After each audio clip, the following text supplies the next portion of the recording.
Os economistas e os especialistas em mercado não estão muito otimistas quanto ao cenário econômico do Brasil para os próximos anos.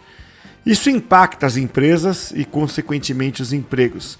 Aí vem as perguntas. Qual o tamanho do impacto? E, se esse impacto negativo se confirmar, quando ele vai bater a porta dos profissionais aqui no Brasil? Meu nome é Cássio Politi e é disso que a gente vai tratar hoje aqui no podcast Robert Half Talks. No Robert Half Talks, você está convidado a participar de discussões relevantes para se preparar para o futuro do trabalho e se adaptar a um mundo em transformação. Um podcast da Robert Half, a maior especialista de soluções em talentos. Para a conversa de hoje, a gente tem dois convidados para falar desse cenário econômico e como isso afeta, né, o nosso mercado, o mercado de trabalho principalmente. E os dois convidados estão já aqui com a gente para essa conversa. Deixa eu cumprimentar primeiro aqui o Odair Abate, que é sócio da Noroeste Gestão de Recursos Financeiros e também, né, numa linha mais educativa, né, de ajudar as pessoas a se desenvolver, a Flamboyant Educação Financeira. Ele é sócio dessas duas empresas. Odair, é um grande prazer ter você aqui. Obrigado por aceitar o convite para bater esse papo hoje. O prazer é todo meu. É bom sempre falar com pessoas interessadas nesse assunto, porque é um assunto sempre palpitante, sempre interessante. Legal. E junto com a gente, mais uma vez aqui, para bater esse papo, a gente tem, representando a Robert Half, o Leonardo Berto, Branch Manager aqui da Robert Half. Léo, muito bom ter você de volta aqui. Obrigado por mais uma vez participar conosco. Obrigado mais uma vez pelo convite, Cássio. É sempre um prazer estar contigo, bater esse papo, e hoje com a presença de um convidado especial, o Odair, para tratar de um tema que a gente queria trazer já há bastante tempo, né, Cássio? A gente há tempos vem conversando sobre a possibilidade de trazer um tema mais relacionado ao mercado, às relações e o que vai acontecer daqui para frente, uma pauta super importante. Prazer dividir o espaço aqui com vocês e contribuir um pouco com todos que estão nos ouvindo. Legal, vamos lá então, vamos bater esse papo, porque a gente vê a economia, né, com altos e baixos, idas e vindas, sempre foi assim, né? Mas eu diria que cada momento tem a sua peculiaridade, né? A gente dificilmente vê uma economia no Brasil muito estável, né? Mas por razões diferentes interferindo, né, na estabilidade econômica ou na falta dela, né? Então eu queria começar perguntando para vocês e deixar vocês à vontade para conversar entre si, né? Quais são as variáveis econômicas que interferem, né, no emprego? As pessoas estão preocupadas com isso. Se eu tenho um emprego, não quero perder. Se eu estou desempregado, eu preciso achar um emprego.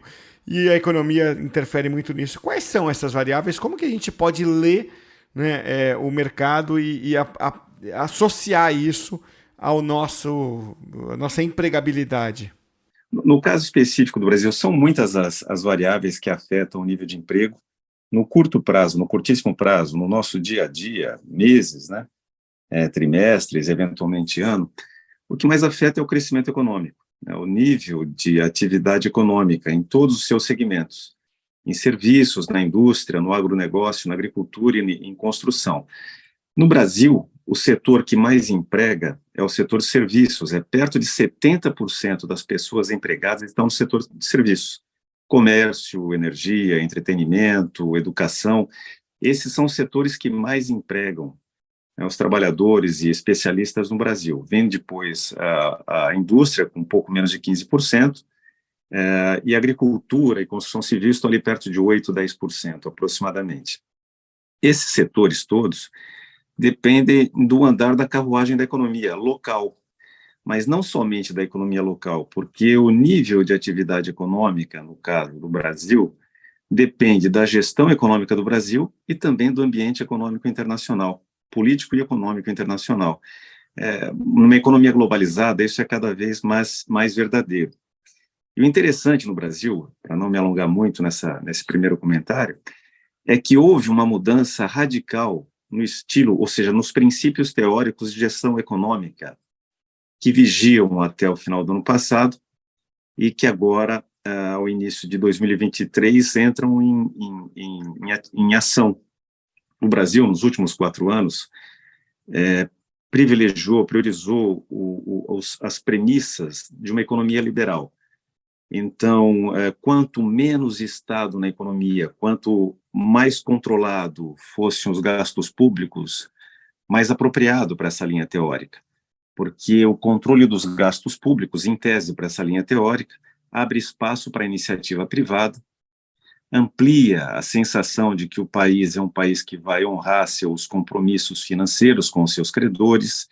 Isso tudo cria um ambiente de estímulo, né, de expectativas favoráveis para longo prazo. Esses são os princípios da economia liberal, que também embute uma série de elementos em favor das privatizações, diminuição do Estado na economia de forma geral e controle da inflação, né? É fundamental que se controle a inflação, mesmo que para isso a taxa de juros tenha que subir. É importante porque o controle da inflação viabiliza o vislumbre de um horizonte mais sólido, né, na economia.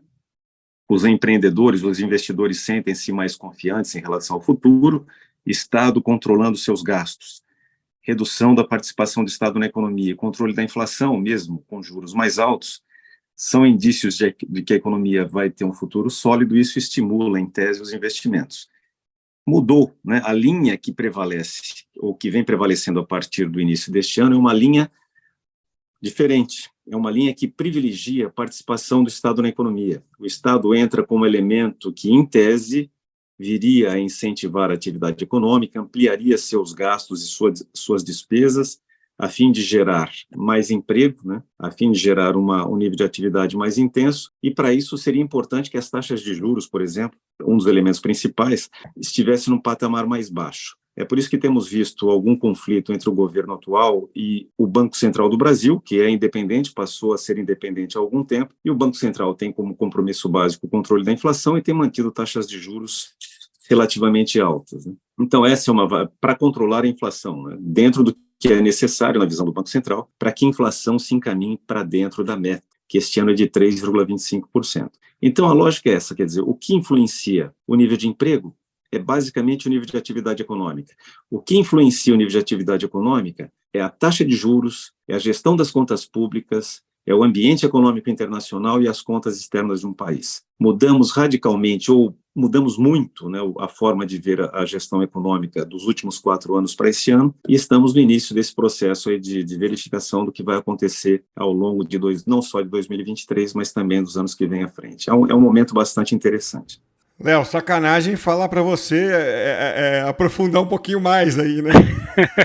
Não, já o contexto é super relevante, Cássio, porque você tem aqui, o Odair trouxe 3 números aqui que eu queria me atentar quando a gente fala sobre as variáveis do emprego, né?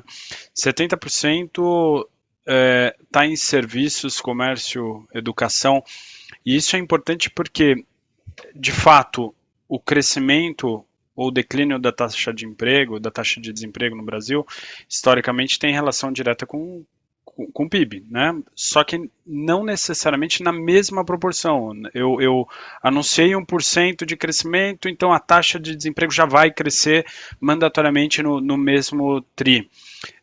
Isso explica muito dessa percepção que a gente tem de mercado aquecido ou desaquecido. Setor de serviços, ele tem como característica tomada de decisão muito rápida. As empresas de serviços, elas não podem esperar 3 meses de um resultado ruim para ajustar os seus quadros. Assim como ela também não consegue segurar 3, 4, 5 meses um resultado crescendo e não contratar. Faço sempre o exemplo da pandemia, né? O restaurante, ele passa uma semana, 2 de portas fechadas, ele não aguenta ficar muito mais tempo sem ajustar o quadro ou com um público muito menor. Mas a retomada ela é imediata também. Eu começo a ter um fluxo na primeira semana, na segunda eu já tenho mais atendente, mais garçom, já aumentei o número de pessoas na cozinha. Quando a gente vem para grandes grupos, né, que acho que é muito o alvo da nossa conversa aqui. Isso também é verdade, talvez não na mesma velocidade, mas o setor de serviços ele está sempre elencado numa plataforma, num sistema, mas ele é fundamentalmente composto de pessoas. Então a gente consegue ter essa percepção um pouco maior. E todo esse contexto, esse cenário que o Doer está trazendo, ele impacta o processo de tomada de decisão das empresas, no sentido em que eu tenho maior ou menor segurança de antecipar investimentos. Enquanto os serviços, por vezes, eu tenho a visibilidade da demanda e consigo tomar uma decisão mais imediata, quando você vai para a indústria, o mercado do agro, a construção civil, o automotivo, ou mesmo dentro de serviços, o setor de energia, eu preciso de um pouco mais de previsibilidade, porque para determinados setores eu preciso de um investimento de capital anterior à contratação das pessoas, seja pelo investimento no maquinário, no sistema, ou seja porque eu vou colocar pessoas que vão entregar o crescimento daquela empresa. Exemplo claro, o executivo de vendas, né, o profissional da área comercial.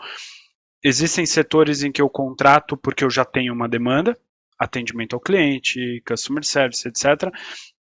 A área financeira, as áreas de suporte, mas existem as posições que são contratadas anteriores ao crescimento, como preparação, né? E para isso exige um investimento. Então, quando esse cenário ele é mais incerto, independente da perspectiva, né, mas eu não tenho ainda clareza de quais são os caminhos ou as decisões não estão 100% tomadas ou aprovadas, as empresas tendem a segurar um pouco este ímpeto em termos de investimento.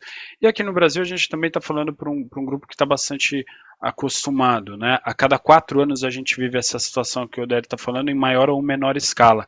Então, os primeiros 100 dias eles são muito importantes, mas é super relevante entender esse contexto para me ajudar numa pauta de planejamento e de tomada de decisão. Como é que eu vou organizar as minhas contratações e a minha gestão de pessoas, visto a estratégia da empresa, visto a perspectiva do mercado. Perfeito. E queria entender, assim, acho que vocês estão trazendo duas visões com ângulos diferentes sobre o mesmo problema, né? Quanto tempo leva para a gente ver? Né? Você deu o exemplo aí, Léo, do restaurante, né? O restaurante, ok, a pandemia foi um efeito muito rápido, né? Fecham as portas, você já manda embora na semana seguinte, pega um auxílio do governo, aquilo, mas assim, a coisa é muito rápida, né? Então, mas é uma situação atípica. Esperamos não viver isso outra vez, né? E quando se trata de mercado, quanto tempo leva entre a má notícia que eu vejo na televisão ou no site até impactar na empresa que é afetada? Não é uma relação de causa e efeito de poucas semanas, nem poucos dias, né? Esse é um ponto bem interessante que você citou. Vem bem a discussão aqui ao tema. Normalmente, quando um banco central implementa uma política monetária, ou seja, mexe no nível de taxa de juros, quando aumenta, para deixar claro para quem nos ouve, quer dizer, é uma coisa bem óbvia, mas eu acho que vale a pena reafirmar isso. Quando o Banco Central eleva a taxa de juros, é porque ele está preocupado com o patamar da inflação.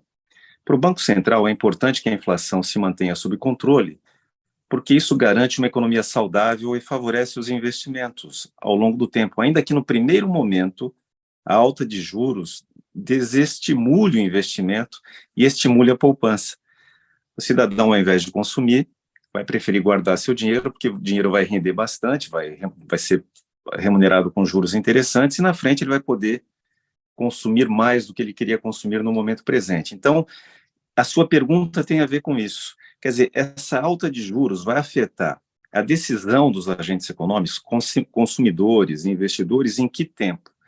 Em países em que a educação financeira é mais ampla, em que as pessoas estão mais atentas à gestão da economia, à política monetária, à gestão fiscal da economia, esse efeito dos juros pode levar de 6 a 12 meses. Então, não é algo realmente que se transfere para a nossa economia real no dia seguinte. Para você ter uma ideia, o Brasil, e você citou um ponto interessante mesmo, a questão da pandemia, né, do Covid, Foi muito relevante, porque são casos atípicos que mostram um movimento muito rápido da economia.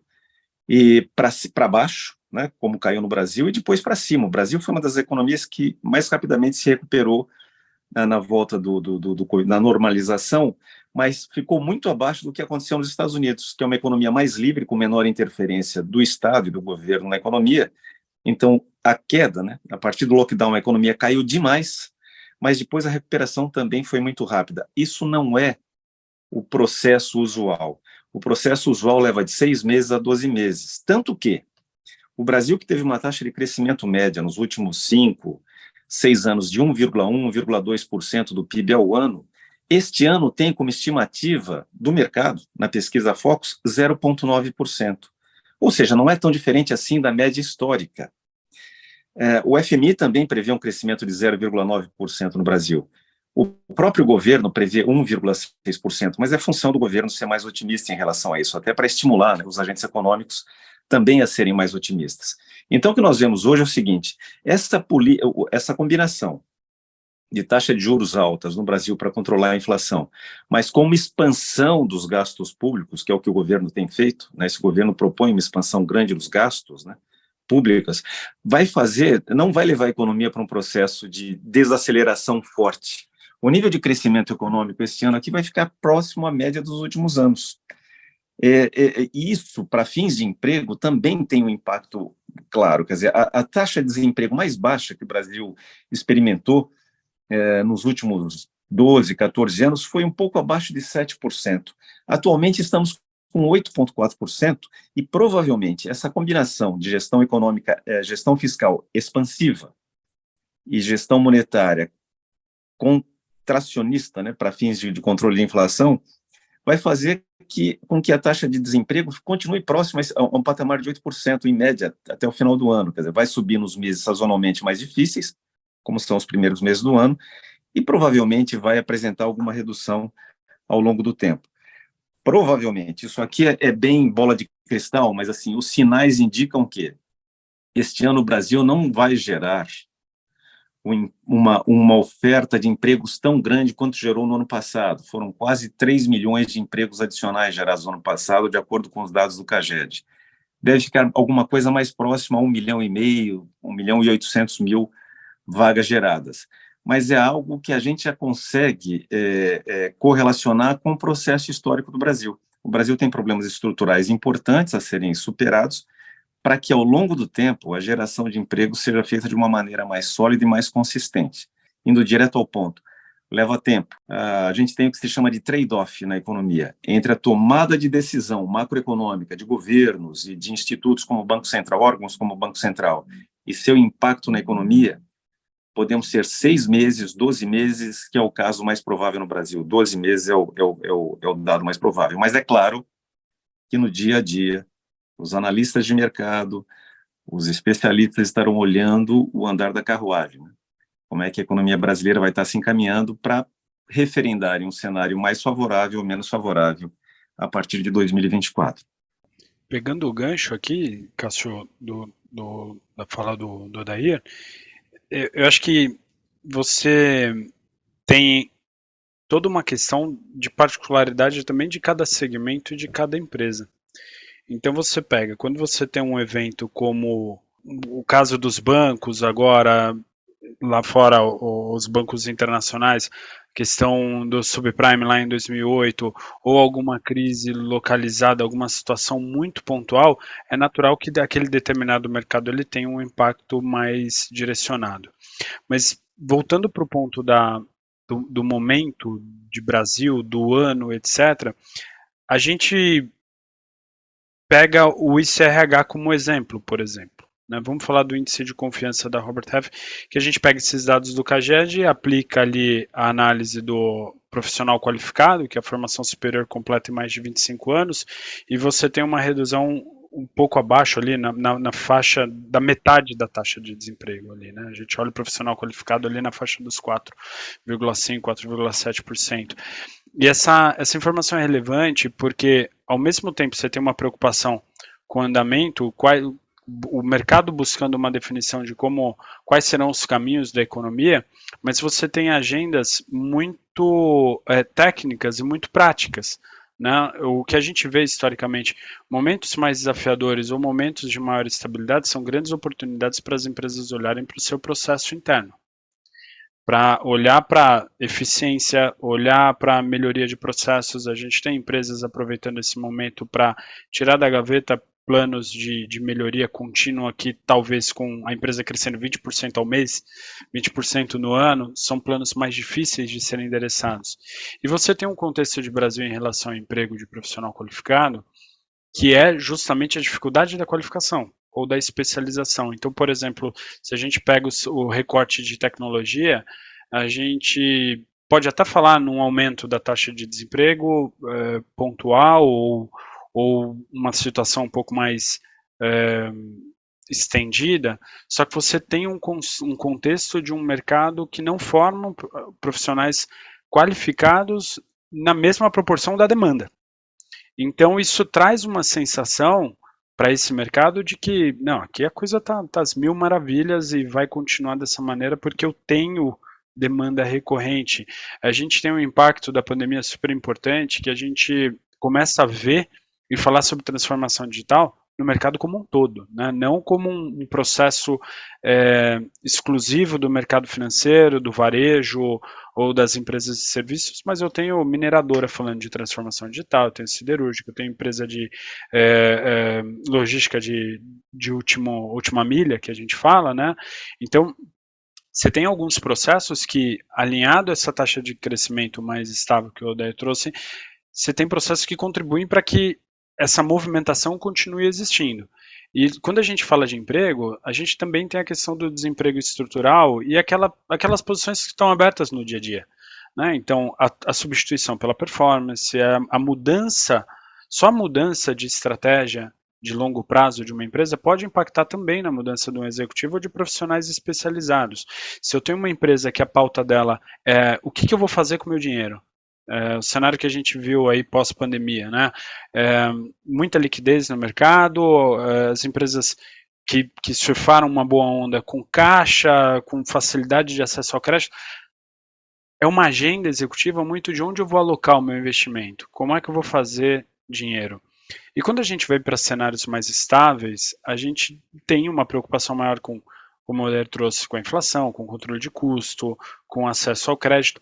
Isso pode fazer com que essas organizações tenham mudanças na sua estratégia ou no teu modelo de gestão organizacional, que também tem um impacto no emprego. Então, eu trouxe mais para uma questão do dia a dia agora, com o olhar do que está sendo pauta em alguns segmentos. Mas é sempre importante ressaltar essa mudança de guidance do governo que o Odair trouxe, também tem um impacto para segmentos que podem ser mais ou menos beneficiados. Então, acho que isso é super relevante de ser discutido, porque impacta na visão de quem está buscando uma movimentação ou uma recolocação, quais setores e que eu tenho que olhar, e impacta para o executivo que está ouvindo a gente de qual que tem que ser a minha agenda de gestão para esses próximos meses e o que eu tenho que ter preparado, né? O que pode dar certo, o que pode mudar nessa perspectiva. Sabe o que é curioso? A gente vem conversando aqui em diversas ocasiões, né, com pessoas de mercado, de várias empresas, economistas, né? E é geral esse sentimento de cautela nesse momento, para não dizer pessimismo, né? Se vão acertar ou não é outra história, a gente vai ver ao longo dos próximos anos. Mas, Odair, eu não vi ainda nenhum, né, ou com quem eu estou conversando, ou vendo entrevistas por aí, a gente não viu nenhum economista, ninguém ligado à Bolsa, por exemplo, muito otimista, né? Aliás, nem um pouco otimista. Então a pergunta é, o que fazer, já que é assim, né? Então você tem claramente um cenário de pessimismo, né? A se confirmar ou não, né? Mas o que fazer nesse momento? Como se proteger, né? Porque estamos todos nós sujeitos, né, às intempéries desse cenário.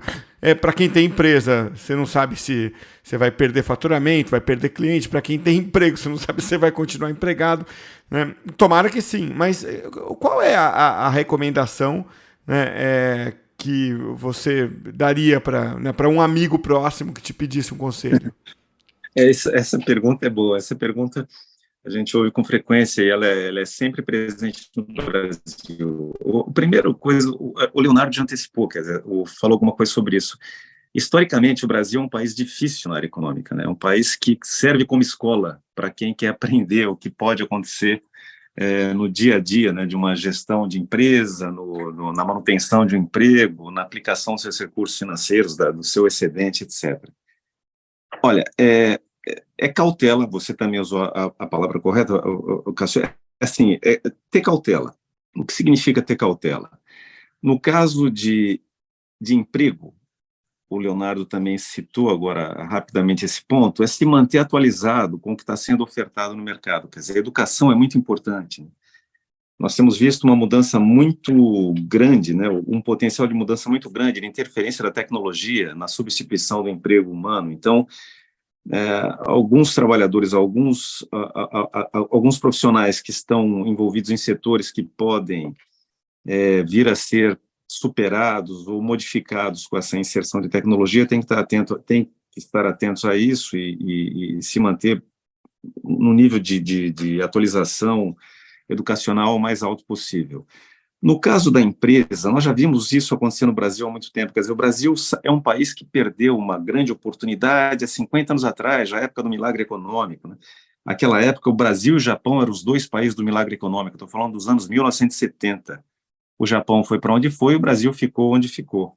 Por quê? A tomada de decisão na gestão econômica foi equivocada e isso cobra seu preço no longo prazo. Então, é difícil dizer para o empresário ou para o empreendedor vir a ser arrojado em momentos como esse. Tem alguns até que gostam disso, né? Que dizem que momentos de dificuldade é um momento de se investir, de tentar, de correr riscos, porque vários ativos estão mais baratos, então vale a pena arriscar. Mas isso é uma parcela, né, dos investidores e dos empreendedores. Não dá para se tomar isso como regra. Então, a cautela é algo mais apropriado mesmo, o Leonardo citou várias situações nesse sentido. Quanto aos investimentos econômicos, quanto às aplicações de recursos, né, para quem está trabalhando e quer se precaver em relação a um futuro mais difícil, eventualmente, para quem está trabalhando e quer fazer seus recursos crescerem, né, ampliarem acima da inflação, e para quem não está trabalhando, como uma forma de preservar parte do valor que foi ganho em anos de trabalho, em momentos como este, o risco é mais difícil de se aceitar. Como as taxas de juros estão altas, ou seja, nominalmente altas, né, as taxas básicas estão bem acima da inflação. A inflação no Brasil, projetada para esse ano, para final de ano, pelo Focus, é na casa de 6%, e os juros estão acima de 13%, quase em 14%. Essa diferença é muito boa, é muito grande, é muito significativa. Se encontra uma diferença como essa em poucos países do mundo. Eu diria que o Brasil é dos mais interessantes sob a ótica do poupador nesse momento. Então, sem correr grandes riscos, o poupador tem que optar por esse caminho, o caminho da taxa de juro que é paga pelo mercado financeiro hoje em títulos públicos e títulos privados. O diferencial com a inflação é muito grande, ele pode oferir um ganho que não é desprezível, isso pode ajudá-lo a ampliar seus recursos para momentos de mercado mais difíceis, tanto em termos de emprego, quanto em termos de ampliação de seu salário real. Investimentos mais conservadores, Cássio, é o que a gente sugere nesse momento. É claro que tem pessoas que têm recursos, volumes maiores e podem correr mais riscos. Então, aí o que nós usualmente sugerimos é o que chamamos de asset allocation, né? É uma alocação de recursos entre os seus ativos. Então, aí, nesse caso de pessoas que têm mais recursos, é menos necessário alocar toda a sua poupança em renda fixa, em juros. É possível correr um pouquinho mais de risco, colocar 5%, 10% em bolsa de valores, outro tanto em fundos multimercados, em ativos diferenciados. Mas para pessoas, cidadãos assim, que estão com a vida mais controlada, que cuidam ali de centavo a centavo, real a real, é importante tomar cuidado. Nesse momento, a taxa de juros é muito atraente, vale a pena para os empregados e para quem está em busca de emprego se precaver com juros bem interessantes. Léo, para a gente fechar aqui, como é que você tem sentido o humor de quem contrata? Vocês estão o tempo inteiro fazendo a interface aí, né, de empresas contratantes e candidatos, né, pessoas buscando uma colocação, uma recolocação. Como é que você está sentindo, Léo? Aí eu não estou muito no campo da estatística ou do cenário macroeconômico, mas no campo assim do data Léo, sabe assim, como é que você está vivenciando e percebendo no teu dia a dia? Cássio, é difícil quando você trabalha com indicadores e o nosso negócio ele gira em torno de indicadores o tempo todo, né? E é difícil sair para um data Léo. Acho que a percepção ela é muito condizente com o ambiente que a gente está conversando aqui. Você tem um movimento de contratações que ainda para alguns setores tem relação direta com o reequilíbrio dos seus quadros. Então, também é uma coisa que a gente já falou aqui em outros episódios, né? Você tem a reabertura da economia, mas durante mais de um ano e meio, a gente ficou lidando com a segunda onda, terceira onda, quarta onda, vai fechar de novo, não vai, vacina funciona, não funciona. Tudo isso fez com que as empresas represassem o máximo possível essa agenda, né? Então, vou contratar o mínimo necessário, porque pode ser que venha um novo lockdown, etc. Passado isso, até hoje a gente ainda enxerga um pouco desses impactos. Eu ainda tenho empresas que estão se abrindo às contratações do profissional especializado nesse momento. O que a gente vê é um pouco, sim, já dessa lição de casa, das empresas, as contratações estarem indo para um viés de organização interna, de projetos internos, alguns setores ainda apostando, como o Oder falou, nessa política de aumento de gasto, por exemplo, de investimento em infraestrutura. Alguns grupos se posicionam de uma maneira mais ativa, querendo, opa, vai acontecer alguma coisa, eu vou me preparar, porque é a velha história, né? O quadro, o teu quadro de colaboradores, os seus quadros internos, quanto mais estruturados, no momento que você tem a retomada do segmento, mais rápido você tem um diferencial competitivo de estar mais pronto. Então a gente vê isso acontecendo, mas é um momento em que essas decisões estão sendo muito pautadas pelo hoje. Então, esses segmentos mais dinâmicos, muito tomando decisão do hoje. O que eu tenho de demanda hoje? O que eu tenho visibilidade nos próximos 30, 45 dias? Os projetos de mais longo prazo, a gente observa que são contratações que estão indo com um tempo de processo um pouco maior. Então, a gente observa o recrutamento executivo, o processo tomando um pouco mais de etapas, uma análise um pouco mais aprofundada e uma preocupação muito grande com esse viés. Qual que é a base daquele executivo, daquele profissional? É uma pessoa mais organizada a processos, é uma pessoa mais em asset allocation, é uma pessoa mais focada em controle de custos. Então, eu percebo as empresas muito preocupadas em acertar o timing. Acho que esse é um ponto importante.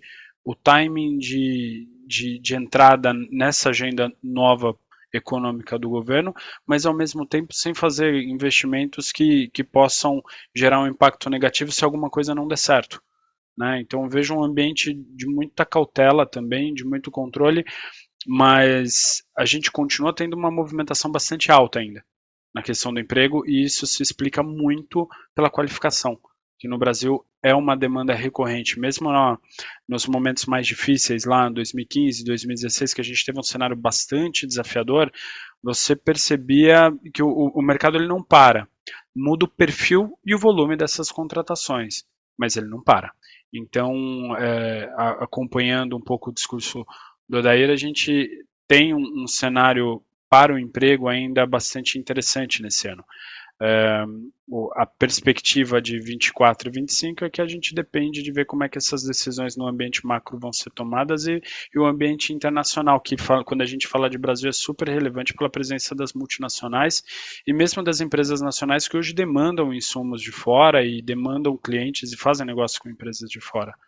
Esse é um ponto, deixa eu até colocar um breve comentário aí, que o Leonardo citou agora é muito importante. Estamos falando aqui alguns minutos de Brasil, e não haviam citado o ambiente econômico e político internacional, assim, com mais profundidade. É um ambiente bastante incerto, bastante inseguro, existem eventos políticos bastante perigosos no momento, e isso tudo pode afetar o desempenho da economia internacional, né? O desenrolar, a evolução da economia internacional, que tem um impacto direto no Brasil. A economia brasileira é muito impactada pelo preço das commodities, né? Quanto mais elevados os preços das commodities, maior tende a ser o nível de crescimento do Brasil, que é um país basicamente ou muito produtor de commodities, né? Não apenas isso, mas que tem um peso muito grande em sua economia. Então, essa questão das empresas lá fora, como elas enxergam o mundo, né? E não apenas o Brasil, também é bastante relevante. Quer dizer, é um momento de alteração importante na forma de gestão da economia brasileira, que pode ter impactos grandes aí no nosso dia a dia, mas não é só essa variável. A variável internacional é bastante relevante. Aliás, tem sido uma regra, né? As exceções têm sido regra desde 2008, desde a crise do subprime, depois tivemos a questão do lockdown, e agora um ambiente potencialmente difícil, politicamente falando, em termos geopolíticos, que também podem afetar a economia brasileira em termos de decisão de investimento e pode afetar a nossa perspectiva de crescimento a partir de 2024 e 2025. É bom ponto levantado pelo Léo. Perfeito. Puxa, quero agradecer muito a vocês. É um papo que a gente sabe que afeta a grande maioria das pessoas, dos gestores, das empresas, dos profissionais, e por isso que ele é tão pertinente nesse momento, né, em que a gente está aqui começando o segundo trimestre do ano. Por isso que é muito bom ter essa conversa. Esperamos ter mais vezes, esperamos ter conversas mais otimistas no futuro, quem sabe aí. Então, Odair, quero te agradecer muito por trazer a sua experiência, a sua visão técnica tão profunda e compartilhar de forma tão fácil, tão simples, né, e tão fácil de entender, como você acabou de fazer aqui. Obrigado, viu, Odair? Foi um prazer trocar ideia com vocês, aprender com o Léo também, que expôs com bastante clareza aí a posição de empresas e como é que isso afeta o mercado de trabalho, de investimentos. E estamos à disposição. Sempre que precisarem, podem contar com a gente. Obrigado. Obrigado mais uma vez por trazer a sua contribuição. Você também sempre muito preparado, né, para conversar com a gente aqui. E essa preparação se soma à tua experiência no dia a dia da Robert Half. Então, te agradeço muito por mais uma vez estar conosco. Obrigado, viu, Léo? Cássio, agradeço o convite. Me sinto em casa. E um prazer estar com o Odair aqui. É sempre uma oportunidade imensurável de aprender. E é o que você trouxe, né? De forma fácil, com contexto e conceito que faz com que a gente entenda e consiga aplicar rápido as coisas. Muito obrigado pelo convite, obrigado por compartilhar o espaço aqui com a gente, Odair. Este podcast é produzido pela Robert Half, a consultoria global de soluções em talentos que mais cresce no Brasil. Venha fazer parte dessa história, trabalhar com pessoas e ser o agente da evolução e transformação da vida de profissionais pode ser uma atividade muito gratificante, além de uma excelente oportunidade de carreira. Acesse a seção Trabalhe Conosco do nosso website, o roberthalf.com.br, e veja as vagas disponíveis. Junte-se a nós! Robert Half Talks é um conteúdo da Robert Half, a maior especialista de soluções em talentos. Quem esteve hoje conosco foi o Odair Abate, da Noroeste Gestão de Recursos Financeiros e da Flamboyant Educação Financeira, e o Leonardo Berto, aqui da Robert Half. Meu nome é Cássio Politi, eu vou ficando por aqui. Eu espero você na próxima edição do Robert Half Talks. Até a próxima, hein?